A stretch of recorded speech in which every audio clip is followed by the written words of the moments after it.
Number one, the full buy-in of your leadership team toward a mutually agreed vision. Second, what if you could have their committed passion to execute a laser-focused action plan? And otherwise, there's a lot of finger pointing. Nobody knows who's supposed to do what by when. Third, what if you could have crystal clear time-bound goals? About 80% of the U.S. population are not goal setters.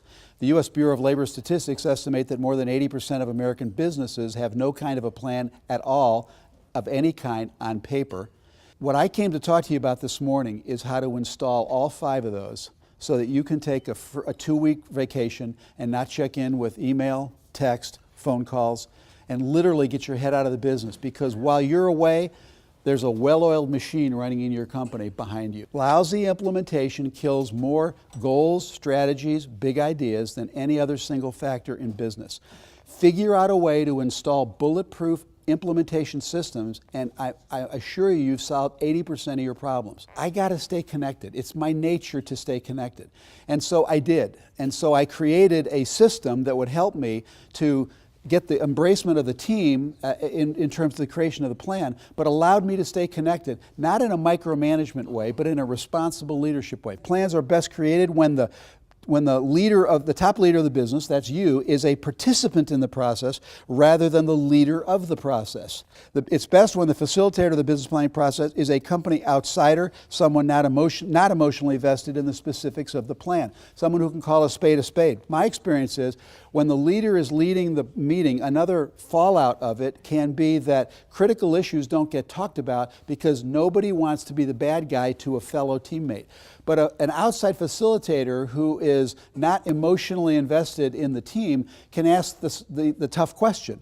I want white elephant issues to come to the table. I want skeletons in the closet to come forward. I want all the burning issues that are derailing your success that nobody wants to talk about. I want every one of those to come up in this meeting.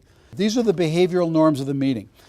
Number one is, I'll just highlight a couple. This room is safe to discuss anything. No paybacks, no taboos, no sacred cows, no paybacks.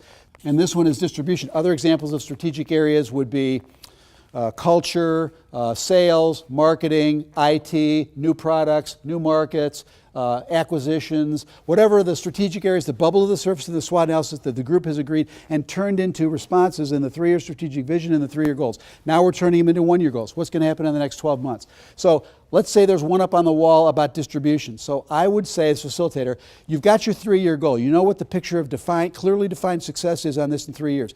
Where do you need to be 12 months from now to set yourselves up for success in 3 years? And we go through the day, the second day of the meeting, turning all the 3-year goals into 1-year goals like this. Crystal clear endpoints, action steps. We know who's going to do it. We know who the accountability agents are. We know crystal clear dates. And these are the same dates that your monthly meetings are set to, so that they show up at that meeting with their stuff as proof that they got it done. So when Bossidy came out with his book, and I guess it was about year 2000, I mean, it was a breath of fresh air. It's what I'd been doing all my career, and he just validated what I knew was true, which was you can't separate. So this strategic planning model I want to share with you this morning is one that allows you to stay very connected.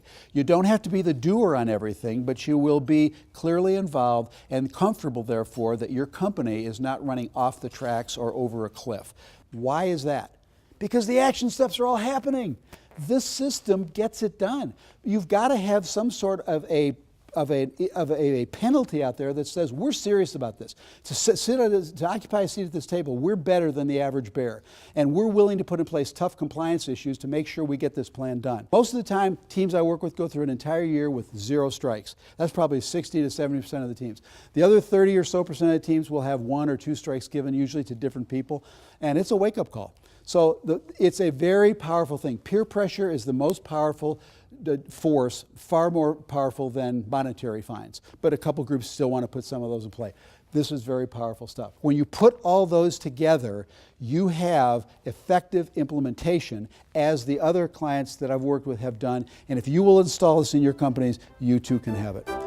To find out more about the C-Suite Breakfast Series, visit www.vistagebreakfast.eventbrite.com.